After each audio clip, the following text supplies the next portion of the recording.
बिस्मिल्लाहिर्रहमानिर्रहीम। दोस्तों अस्सलाम वालेकुम। दोस्तों एक सानू मसला बने है तो वो तुहाडे कोल मशवरा लेना है। शायद किसी नूं पता होवे ते मशवरा दे सके और साडे इलम विच इजाफा हो जाए ते जेहड़े वीडियो लोकी देखते ने शायद उन्हां दे इलम विच इजाफा हो जाए।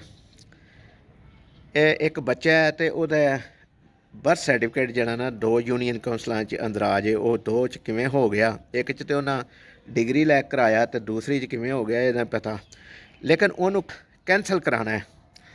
कैंसल करवाना है तो वो समझ नहीं आती भई कोई बंदा मशवरा नहीं सही दे रहा, सानू ना समझ आ रही है कि वो कैंसल होने का तरीकाकार की है। नाजरा दे दफ्तर वाले करनगे कैंसल या यूनीयन काउंसल जो कैंसल होएगा तो मसले का हल निकलेगा।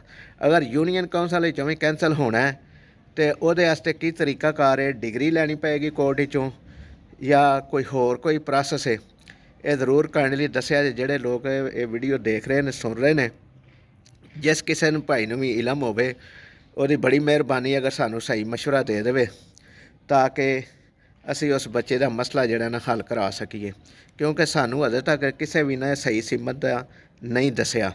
हर बंदा जिहदे कोल मशवरा लैने आप लीगली तौर पर या मसलन तलक बेस ते या समझ लो कि समझ के क्या इस इदारे का बंदा है, लेकिन वो अपनी नवी कहानी सुनाता है और सही समझ सही सीमत का नहीं पता लग रहा।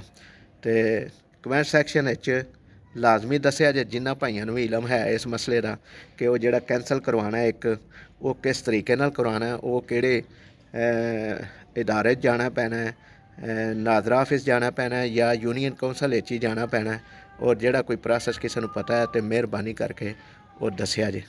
दुआवां याद रखिया जे, वीडियो नूं लाइक करिया जे, शेयर करिया जे, चैनल नूं सबसक्राइब करिया जे। बहुत सारियां मुहब्बतां दे नाल। अल्लाह हाफिज़।